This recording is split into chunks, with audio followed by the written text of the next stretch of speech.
ወመንፈስ ቅዱስ አሐዱ አምላክ አሜን። ብፁዓን ሊቃነ ጳጳሳት አባቶቻችን፣ የታላቁ ደብር አስተዳዳሪ፣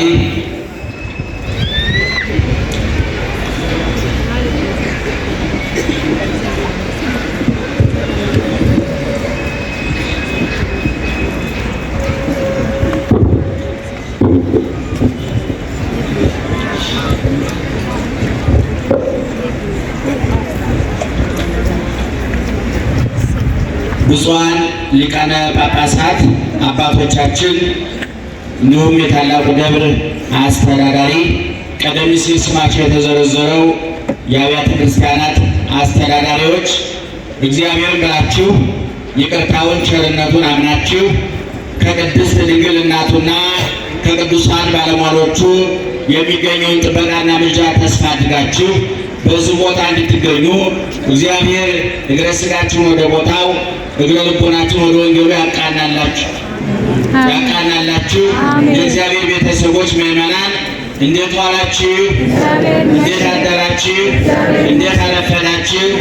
በየጊዜው በየቦታው በየምክንያቱ መስማት በምንችለው ልክ የሚነግረን መኖር በምንችለው መጠን የሚያስተምረን የምስጢርና የጥበብ ባለቤት ትናንት የነበረ ዛሬ ያለ ለዘላለምም መኖሩን አፋችንን ሞልተን የምንመሰክርለት የመሰከርንለት ልባችንን ሞልተን ያመንነውና የምናምነው የአባቶቻችን አምላክ ልዑለ ባሕርይ እግዚአብሔር እስከ ዛሬ ስላደረገው በጎ ነገር ወደፊት እንዲያደርግልን ስላዘጋጀው መልካም ነገር ሁሉ ሕያው ቅዱስና ዘላለማዊ ስሙ ይክበር ይመስገን፣ ይክበር ይመስገን፣ ይክበር ይመስገን።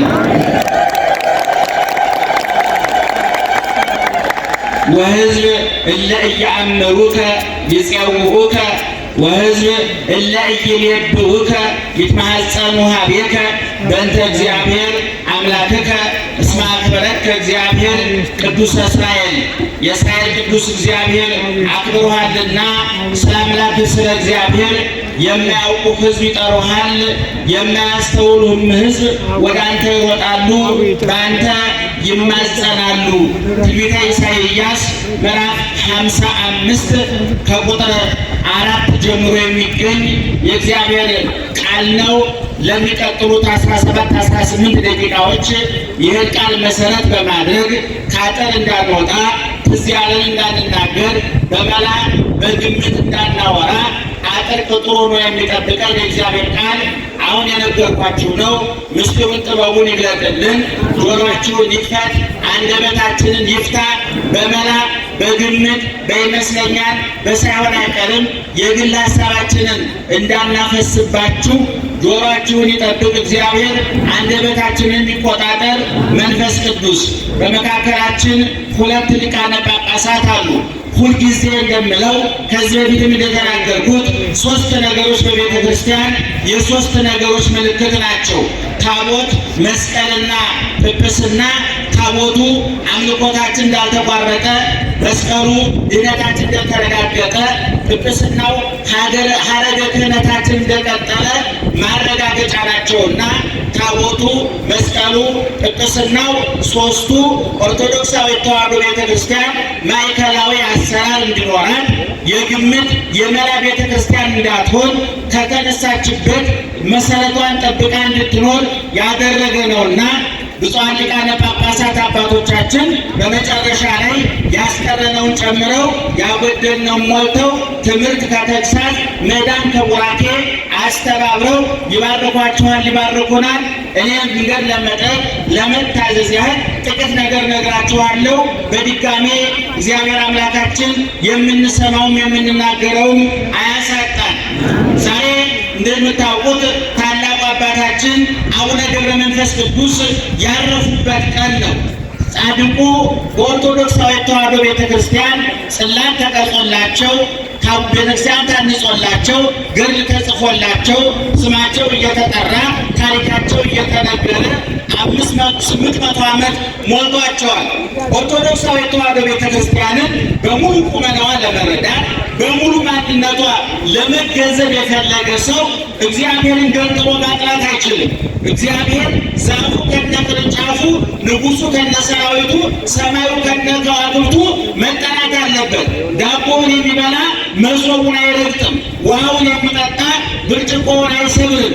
ስለዚህ ኦርቶዶክሳዊ ተዋሕዶ ቤተክርስቲያን ድንግል ማርያም መሶብ ናት፣ እግዚአብሔር ዳቦ ነው። ድንግል ማርያም ደመና ናት፣ እግዚአብሔር ዝናብ ነው። ቅዱሳን አባቶቻችን ከዋክብት ናቸው፣ እግዚአብሔር ፀሐይ ነው። እኔ የወይን ግንድ ነኝ ያለ እግዚአብሔር ወዳጆቹን ቅርንጫፍ አድርጓቸዋል። እኔ የዓለም ብርሃን ነኝ ያለ እግዚአብሔር ለወዳጆቹ ከብርሃንነቱ ለኩሶባቸዋል፣ አቀጣጥሏቸዋል። እሱ በመስቀል የከፈተውን በር የበለጠ እንዲከፈት ብዙ ሰዎች እንዲገቡበት አስገቢና አስወጪ፣ አጽዳቂና ኮናኝ፣ ሰጪና ነሺ፣ ተቀባይና አቀባይ አድርጓቸዋል። ይሄ በምድር ያሰራችሁት በሰማይ የተፈታ ይሆናል፣ በምድር ያሰራችሁት በሰማይ የታሰረ ይሆናል፣ የመንግስተ ሰማያትን ቁልፍ ሰጥቻለሁ ብሎ በቅዱስ ጴጥሮስ አማካኝነት ለመላ ወዳጆቹ ስልጣን ሰጥቷል እግዚአብሔር። በሌላ በኩል ደግሞ በዮሐንስ ራዕይ ምዕራፍ 21 ላይ እንደተጻፈው መንግስተ ሰማያት 12 በር አላት አለና ወንጌላዊ ዮሐንስ መልአክ አስጎብኚ ተመድቦለት የመንግስተ ሰማያትን ስሪት የመንግስተ ሰማያትን ጣይ የገሃነመ እሳትን ምሬት ባስገነዘበበት መጽሐፉ በመንግስተ ሰማያት 12 ሁሉ በሮች ላይ ጽሑፍ አስማተ ሐዋርያተ በግሁ የእውነተኛው መስዋዕት የኢየሱስ ክርስቶስ ሐዋርያት ስሞቻቸው በመንግስተ ሰማያት በር ላይ ተጽፏል። በመንግስተ ሰማያት በር የመንግስተ ሰማያት በር የኢየሱስ በር አይልም፣ የክርስቶስ በር አይልም፣ የሥላሴ በር አይልም። ሁሉን ማንዞበት በር ላይ ይለጠፋል። እሱ ሁሉ የእሱ ሁሉ በእጁ ሁሉ በደጁ ነው። አድራጊ ፈጣሪ ነው። እግዚአብሔር ንፉግ አይደለምና ለወዳጆቹ ስልጣን ሰጥቷቸዋል። እሱ በባህሪ የሚያደርገውን በጸጋ ሰጥቷቸዋል። እሱ ከማንም ሳይቀበል ማንም ሳይወስድበት የሚኖርበትን ሹመትና ስልጣን ለወዳጆቹ በጸጋ ሰጥቷቸዋል። ስለዚህ መንግስተ ሰማያት ስንገባ እኛ አዲስ አይደለንም። ጴጥሮስን እናውቀዋለን፣ ጳውሎስን እናውቀዋለን፣ ዮሐንስ እናውቀዋለን፣ ጻድቃንን ሰማዕታት እናውቃቸዋለን፣ ቅዱሳን እናውቃቸዋለን። ከፍ አድርገንም እመቤቲቱን እናውቃታለን። ስለዚህ መንግስተ ሰማያት በር ላይ የተጻፈው የቅዱሳን ስም ነው ወገኖቻችን። ስለዚህ ነው ኦርቶዶክሳዊ ተዋሕዶ ቤተክርስቲያን ወገብረት ነፍሶሙ በውስተ ዓለማት ክልኤቲ ዘዘ ወዘካ ቅዱሳን አባቶቻችንን መቅድመ ወንጌል የተባለው የቤተ ክርስቲያናችን የወንጌል መግቢያ መተንተኛ ላይ ወገብረት ነፍሶሙ ነፍሳቸው በሁለት ዓለም ከበረች ብሎ ጽፎላቸዋል። ሁለት ዓለም የተባለው የት ነው? ይህ ግዙፉ ዓለም የሚያልፈው ዓለም አሁን እኛ ያለንበት ሲሆን ዋናውና ትልቁ ደግሞ ሞትን ተሻግረን ለምናገኘው ሕይወት መቃብርን አራግፈን ትተን ለምናገኘው ትንሣኤ ሰማያትን፣ ከዋክብትን፣ ደመናትን ረጋግጠን አልፈን ለምንነግስበት ሰማያዊ ዓለም የሁለተኛ ዓለም ይባላል። ቅዱሳን አባቶቻችን የሁለት ዓለም ባለጸጎች ናቸው። በወዲሁ ቤተክርስቲያን ታንጾላቸዋል፣ ጽላት ተቀርጾላቸዋል፣ ገድል ተጽፎላቸዋል፣ ድርሳን ተአምር ተጽፎላቸዋል፣ ጸበል ፈልቆላቸዋል። ስማቸው ፈዋሽ፣ ታሪካቸው አጽናኝ፣ ገድላቸው ገንቢ፣ ሕይወት ለዋጭ አድርጎላቸዋል። ምክንያቱም ታምነውታልና ታርሰውታልና። ሰማዕታት በእሳት ነደውለታል፣ በሰይፍ ታርደውለታል፣ ተገፈውለታል፣ ተገርፈውለታል፣ ተርበውለታል፣ ተጠምተውለታል። ልብላ ልብላ ልጠጣ ልጠጣ የሚል ስጋዊ ፍላጎታቸውን አራግፈው ላመንዝር የሚል ስጋዊ ፍላጎታቸውን በመስቀሉ ምላጭነት ቆርጠው ጥለው የቀራንዮ ቁስሉ የሚጠዘጥዛቸው የጠጣሙትና ኮምጣጤ የሚያንገሸግሻቸው ስለሱ ብለው ክብራቸውን ያዋረዱ ወርቁን ብሩን እንደ ጠጠር ግምጃውን እንደ ቡትቶ ሽቶውን እንደ ግማት የቆጠሩ ረሃብን እንደ ጥጋብ መጠማትን እንደ እርካታ የቆጠሩ በእሳት ውስጥ የዘመሩ በበረሃ ውስጥ ልምላሜ በረሃብ ውስጥ ጥጋብ በሐዘን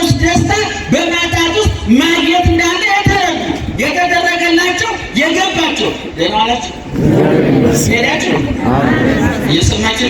ስለዚህ እነዚህ አባቶቻችንን ኦርቶዶክሳዊ ተዋሕዶ ቤተክርስቲያን በግምጃ ቤቷ በመዝገቧ ጽፋ ታከብራቸዋለች። ቅድም ወጣቶቹ ሲሉ ሰምታችኋቸዋል። ወረደ ብርሃን ሀበ መቃብሩ ለብእሲ እግዚአብሔር ወኮነ መቃብሩ ዘይፈውስ ዱያነ ወየሐዩ ሙታነ። በመቃብሩ ላይ በአቡነ ገብረ መንፈስ መቃብር ላይ ማለት ነው ብርሃን ወረደ ማለት ነው። ምዕመናን የቅዱሳን መቃብር ከዓለም እዝናናበታለሁ ከሚለው ሆቴል በላይ ሕሊናን ያሳርፋል፣ ነፍስን ያጽናናል። ዓለም መሳቂያ እንጂ ማልቀሻ የለውም፣ መዝናኛ እንጂ መደበቂያ መሸሸጊያ የለውም። ትልልቅ ሆቴሎች መዝናኛ ሲዘጋጅ አንዱ መለኪያ ንጹህ ለብሰህና ነው። እግዚአብሔር ግን ለቡትቶ ለባሾች ቦታ አለው፣ ለአቃሾች ማዕረብ አለው፣ ለቆሰሉ ፈውስ አለው፣ ለተሰበሩ ጥግናት አለው፣ ለጎደለባቸው ምልአት አለው፣ ለረከሱ ቅድስና አለው፣ ለተሰደዱ እግዚአብሔር ዘምስሌዎስ ያልተሰደደ እግዚአብሔር ስንሰደድ ሻንጣ ይዞ የሚሰደድ ስንቅ አቀባይ ይሆናል። እግዚአብሔር ስንታሰር ስንቅ አቀባይ ይሆናል። እግዚአብሔር ስንከስር ስናተርፍ ሳይሆን ስንከስር፣ ስንሾም ሳይሆን ስንሻር፣ ስንጠግብ ሳይሆን ስንራብ ከጎናችን ይቆማል። እግዚአብሔር የጻድቃን ጠባይ ይሄ ነው፣ የቅዱሳን ጠባይ ይሄ ነው እና ዛሬ አቡነ ገብረ መንፈስ ቅዱስ ያረፉበት ቀን ነው። የሞቱበት አላምን ምዕመናን ግጻዌው ላይ በስንክሳሩ ላይ ሁሉ ወበዛቲ ዕለት አይረፈ አባ ገሌ አይረፈ ቅድስት ገሌ ነው መጽሐፍ። ሞተ የሚባለው ሲልከሰከስ የሞተ ጥርሱን በጫት ሳምባውን በሲጋራ ጉበቱን በመጠጥ ያፈራረሰ በቁሙ የሞተ እንኳን እግዚአብሔር ለመቃብር ቆሻሻ ስጋ የሚያስረክብ ይሄ ሞተ ይባላል።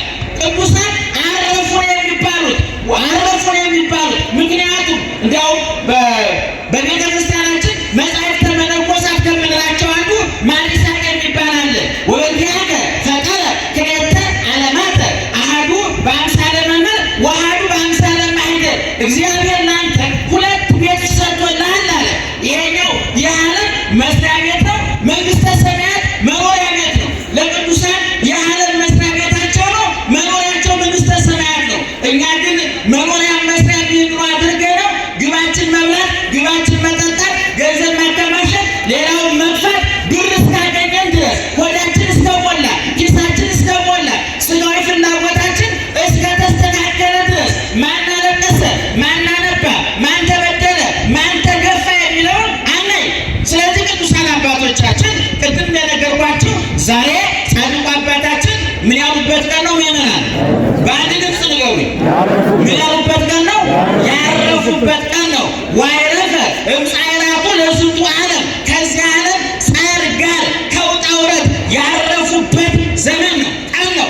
ዛሬ እኚህ ጻድቅ በገነት ከአብርሃም ከይስሐቅ ከያዕቆብ ጋር እየዘመሩ ነው። ከገብርኤል ከቅዱስ ገብርኤል ከቅዱስ ሚካኤል ጋር ቅዳሴ ተረኛ ናቸው።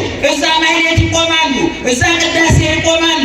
የአምላካቸው ፊት የተንከራተቱለትን፣ የጾሙለትን፣ የጸለዩለትን ከዛ በፊት ደግሞ እሱ የሞተላቸው የተሰቀለላቸው እስከ ሞት ድረስ የወደዳቸው አምላካቸው እቅፍ ገብተው እረፍት ውስጥ ናቸው። ዛሬ ለእኛ እየጸለዩ ማለት ነው እና መላ ዕድሜያቸው 562 ነው።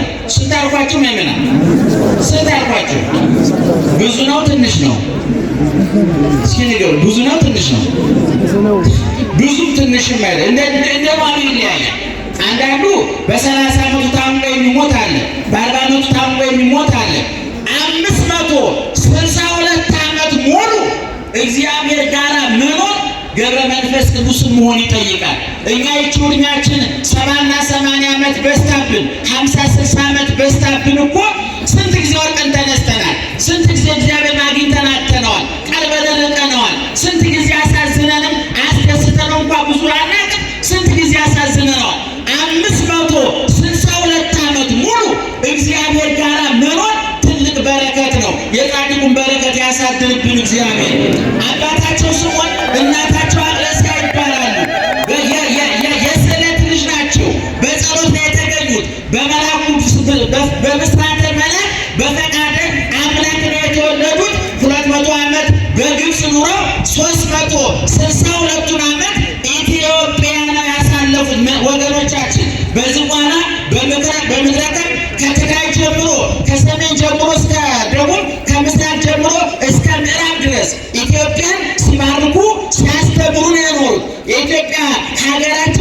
ብዙዎቻችን ከየት ይምጣ ማንም ይሁን መልኩ ዘሩ ማነው ሀብቱ ቁመቱ እውቀቱ መመዘኛ አይደለም። እንግዲህ አቡነ ገብረ መንፈስ ቅዱስ ግብፃዊ ናቸው። ነገር ግን ብዙዎቻችን ኢትዮጵያዊ እንደሆኑ የሚሰማን ለዛውም ጻድቃን እግዚአብሔር ወደ መምሰል ደረጃ ስለሚያርጉ ከሰው መልክ ከማንነት ከዘር ከጎሳ ከመልክ ነፃ ናቸው። ግብፃውያንም ለየሳቸው ናቸው፣ እኛም የሳቸው ናቸው ነን። ሱዳናውያን ኬንያውያንም ቢያምኑ ለጻድቁ ልዩነት የለንም። የሰው ዘር መሆናችንን የእግዚአብሔር ልጆች መሆናችንን ብቻ ነው የሚያውቁትና እንግዲህ ዛሬ ጻድቁ ያረፉበት ቀን ነው። እንደሚታወቀው መካነ ዕረፍታቸው በምድረ ከብድ እንደሆነ ይታወቃል። እንደተናገርኩት አባታቸው ስምዖን ነው፣ እናታቸው አቅሌስያ ናት። የቅዱሳን እናትና አባት ቅዱስ ልጅ ናቸው።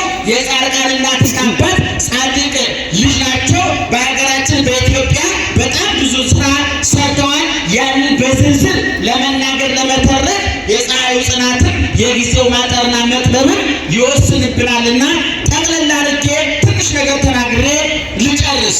ምእመናን የመድኃኔዓለምንም ሆነ የእመቤታችንን የጻድቃን የሰማዕታትንም ሆነ የመላእክትን ጽላት ቀርጸን ቤተክርስቲያን አንጸን የሰማዕታት ገድላቸውን የጻድቃን ታምራቸውን የመላእክት የሊቃውንት ድርሳናቸውን ስንክሳራቸውን የምናነበው የምንተረጉመው የምናመሰጥረው የምንተነትነው በሶስት ምክንያቶች ነው። አንደኛ የነገሮች ሁሉ ባለቤት ማን ነው? ምእመናን ንገሩኝ። የነገሮች ሁሉ ባለቤት ማን ነው? የጊዜያት ባለቤት ማን ነው? ዛሬ ጻድቁ ሲነግሱ በዋናነት የነገሰው ማን ነው? ልጁ ሲድን ልብስ ለብሶ በርኖ እንግዳ እየተቀበለ የሚደሰት አባት ማለት ነው። ክርስቶስ ሙሽራ ነው። ወንጌላዊ ዮሐንስ በጻፈው ወንጌል ምዕራፍ 3 ላይ መጥምቀ መለኮት ዮሐንስ ዘወቱ መልአክ መራዊ ውእቱ ሙሽሪት ያለችው እሱ ሙሽራ ነው አለና ዋርኩሰ ለመራዊ ዘይቀሙ ወይሰምዖ ፍስሐ ይትፌሳህ በእንተ ቃለ መራዊ ወመልአክ ሙሽሪት ያለው እሱ ሙሽራ ነው አለ። ሚዜው አማጭ ረባጩ የሙሽራው ሚዜ ግን በሙሽሪትና በሙሽራው አንድነት ውህደት ጥምረት ይደሰታል አለ። በኦርቶዶክሳዊ ተዋሕዶ ቤተክርስቲያን የቀራንዮ ሙሽራ፣ የችንካሩ ሙሽራ፣ የሐሞት የቆምጣጤው ሙሽራ፣ የቁሱ ሙሽራ፣ የበረቱ ሙሽራ፣ የልደት የጥምቀት የትንሣኤ ዕርገት ዳግመኛም በመምጣቱ የተሞሸረው የኛ ጌታ ዋናው ሙሽራችን ሲሆን መራውያን ለቤተክርስቲያን የቤተክርስቲያን ሙሽራውን ክርስቶስ ሲሆን የሙሽራው ሚዜዎች ደግሞ ጻድቃን ቅዱሳን ናቸው። እንደምታውቁት ሚዜ ከታዳሚ የተለየ ነው። ሙሽራውን መስሎ ይለብሳል። ከሙሽራው ጋር ጉዳይ ይፈጽማል። ይላላከዋል ሙሽራውን። ቅዱሳን በዮሐንስ መጥምቅ አማካኝነት አይሪክተ መራዊ ተብለዋል። የሙሽራው ሚዜዎች ማለት ነው። ኦርቶዶክሳዊት ቤተክርስቲያን ሰርግ ቤት ናት። ስጋውን የምንበላበት ደሙን የምንጠጣበት ሙሽራው ክርስቶስ ነው። ሙሽሪት የእኛ ነፍስ ናት። የሙሽራው ሚዜዎች ደግሞ ጻድቃን ሰማዕታት ናቸው። ስለዚህ በቤተክርስቲያናችን ጽላት ብንቀርጽ ቤተክርስቲያን ብናነጽ ገድል ድርሳን ተአምር ብናነብ ስለ ጸበል ስለ እምነት ብንናገር መሶበ ወርቁ ማዕጠንተ ወርቁ መጋረጃው ቤተ መቅደሱ የዚህ ሁሉ የቅዳሴው የማኅሌቱ የሰዓታቱ የትርጓሜ የቅኔው ያቋቋሙ የሁሉም የዞረ ድምር ውጤት ክርስቶስን ማግነን ማንገስ ከፍ ማድረግ ነውና በዋናነት የዛሬ ዋነኛ ንጉሥ ማነው ብያቸዋለሁ? እግዚአብሔር ነው፣ ኢየሱስ ክርስቶስ ነው። በሁለተኛ ደረጃ ደግሞ ቅድም እንዳልኩት ቅዱሳንን ማክበር ግዴታ እንጂ አማራጭ አይደለም። ቢሆንም ችግር የለም ባይሆንም ችግር የለም ማለት አንችልም። ከላይ እንደተናገርኩት አነ ውእቱ ጉንደ ወይን ወአንትሙ አይጽቂሁ፣ እኔ ወይን ግንድ ነኝ እናንተ የወይን ቅርንጫፎች ናችሁ ብሏል። በዛ ወንጌል ላይ እስመ አነ ሕያው ወአንትሙኒ ተሐዩ፣ እኔ ሕያው ነኝና እናንተ ምንድን ናችሁ አለ? ሕያዋን ናችሁ አለ። እኔ የዓለም ብርሃን ነኝ ባለበት አንደበቱ ክርስቶስ አቡነ ገብረ መንፈስ ቅዱስን ጭምር ሌሎችንም ቅዱሳን ምን ብሏቸዋል? አንትሙ ውእቱ ብርሃኑ ለዓለም ብሏቸዋል። የዓለም ብርሃን ማን ነው? ኢየሱስ ክርስቶስ። በእሱ አንደበት የተሾሙ ቅዱሳን ደግሞ ምን ይባላሉ? ብርሃናት ዓለም ይባላሉ። የዚህ ቦታችን ስም እንዲያውም አንዱ ምንድን ነው? ብርሃናት ዓለም ነው አይደለም? አንዳንድ ሰዎች ገብረ መንፈስ ቅዱስ የዓለም ብርሃን ናቸው ሲሉ ኧረ እንዴት የዓለም ብርሃን ይሆናሉ ብለው የሚበሳጩ ሰዎች አሉ። እነሱ ስለጨለሙ ሌላው ለምን በራ? እነሱ ስለከሰሩ ሌላው ለምን እነሱ ስለረከሱ ሌላው ለምን ተቀደሰ፣ እነሱ ስላጡ ሌላው ለምን አገኘ ብለው የሚበሳጩ ድክመታቸውን ያልተረዱ ሰዎች አሉ። ገብረ መንፈስ የማን ብርሃን ናቸው? በሉት እስኪ አንድ ጊዜ በዜማ በሉት እስኪ ጮክ ብላችሁ ሰራ ተማሪዎች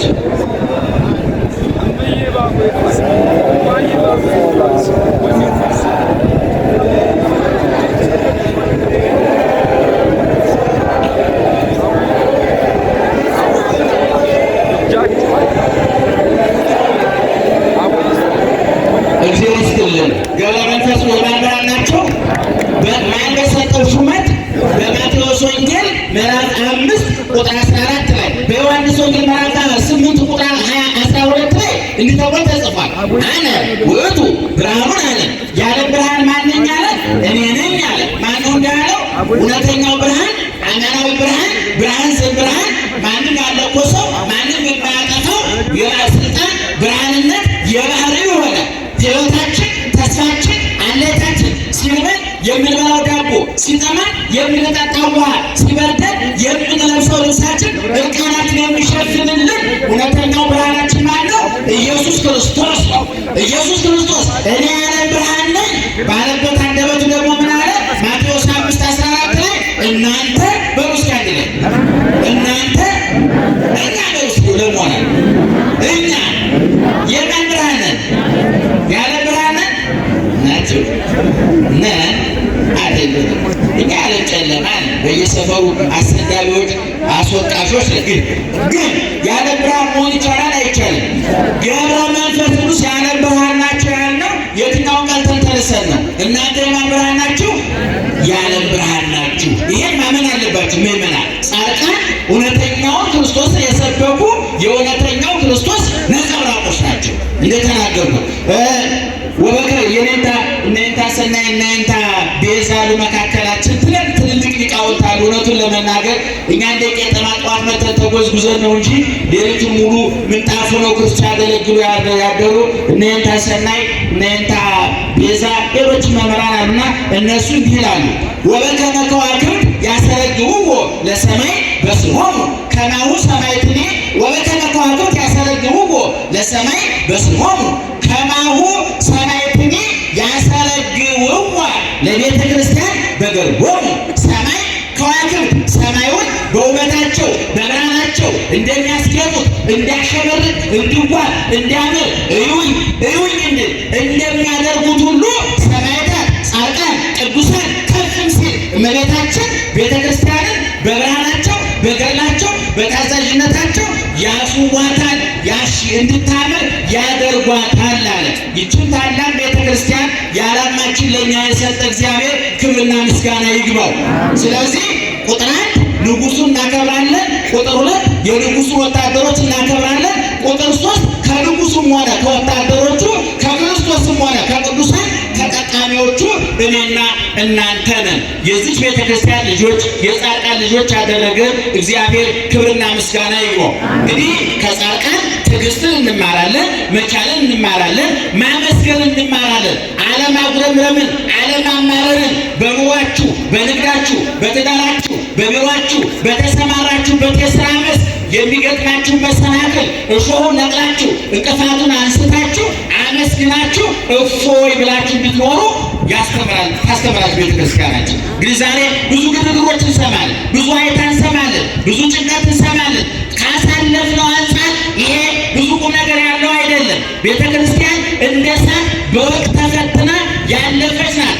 በማዕበል ሞገድ በሚበዛበት የዓለሙ ባህር ላይ ስትናወጥ የኖረች ግን ያልሰጠመች ከኖህ መርከብ በላይ እኛ የተጠለልንበት ከፍሯ የተረፍንበት ካፒቴኗ ቀዛፊዋ ሊቀመንበሯ ክርስቶስ የሆነላት የክርስቶስ ታዛዦች ተላላኪዎች ደግሞ ቅዱሳን የሆኑላት ቤተ ክርስቲያን ናት። ስለዚህ አትበርግጉ፣ አትደንግጡ፣ አትሸበሩ። ወፍ በበረረ ዘንግ በተወረወረ ቅጠል ኮሽ ባለ ቁጥር አንገት አትልፉ፣ ተስፋ አትቁረጡ። ምክንያቱም እኛ ገና ሞትን አልፈን ለሕይወት መቃብርን አልፈን ለትንሣኤ ይህን ዓለም አራግፈን ጥለን ለሰማያዊ መንግሥት የታጨን አባታችን ሆይ የት የምትኖረው የት የምትኖረው? እኛ በሰማይ የሚኖር አባት ነው ያለን። አሜሪካ፣ አውሮፓ፣ እስራኤል፣ አፍሪካ የሚኖር አባት የለንም። እዛ ቢሆን ሊሞት ይችላል፣ አብሮም ሊመጣ ይችላል። የእኛ አባት ግን ተሰቅሎ ሙቶ ተነስቶ አድርጎ ዛሬ በሰማይ ነው ያለው። መልሶ ይመጣል፣ ይወስደናል።